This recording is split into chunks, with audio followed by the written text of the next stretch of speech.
what's good? It's Kayla, back again with a new video.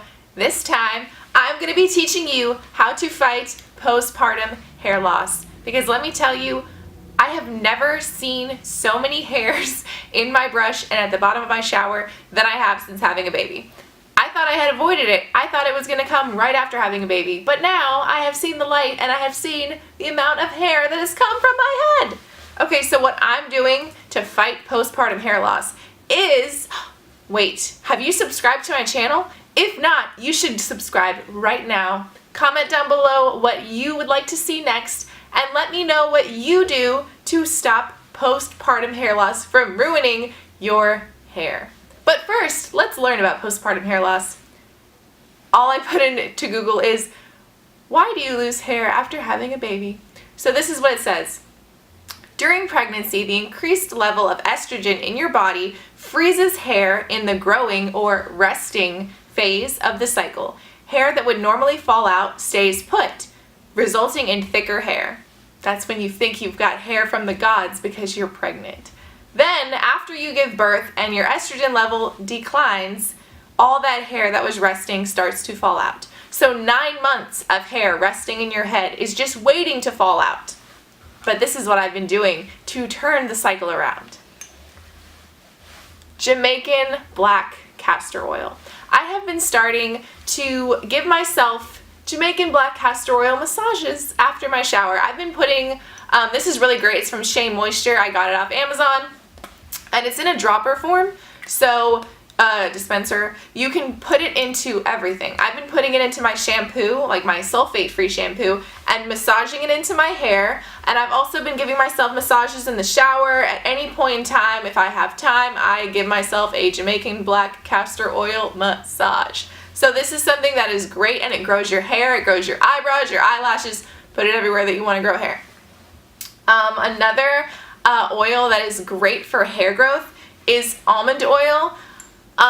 This is amazing and it's so moisturizing, and almonds are so full of protein which your hair needs to grow and prevent breakage. So almond oil is great. I suggest putting it on your scalp and not everywhere else because oils tend to weigh hair down. So if you're going to be using anything like this, use it as a hot oil treatment.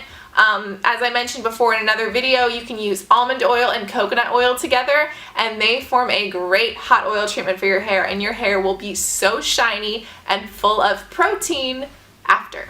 And protein means strength, and your hair needs to be strong to fight postpartum hair loss.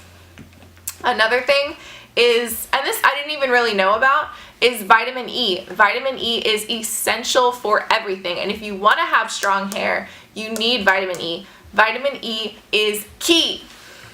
So because vitamin E is an antioxidant, it helps repair any damaged tissue or damaged follicles in your head. So if you do have hair loss or damaged follicles due to hair loss, vitamin E will help repair them and strengthen them. And also, vitamin E is great for your skin and for anti-aging and for moisturizing. Also, it's great for sensitive skin because it's a natural oil. So basically, if you want to regrow your hair and prevent postpartum hair loss or hair loss in general, you really need to stock up on these 3 essential oils. Also, peppermint oil is great at actually stimulating your follicles because the peppermint sensation wakes your head up. So it's really cool. But whenever you're focusing on hair loss or anything involving your scalp and hair growth, you want to make sure to stimulate your hair and also to be removing any product buildup. So if you are, when you're shampooing your hair, make sure to use a sulfate-free shampoo and make sure to really massage your scalp and remove all that buildup. Don't just think co-washing is the way, because co-washing is not removing all of the buildup. You have to shampoo your hair as well. So I hope you enjoyed these tips, and I hope they will help you to battle postpartum hair loss. I know that I am taking this on as well, so make sure to leave me any tips or tricks you've been using that you've seen results in the comments down below. Thanks so much. Bye. Oh, don't forget to subscribe. See ya.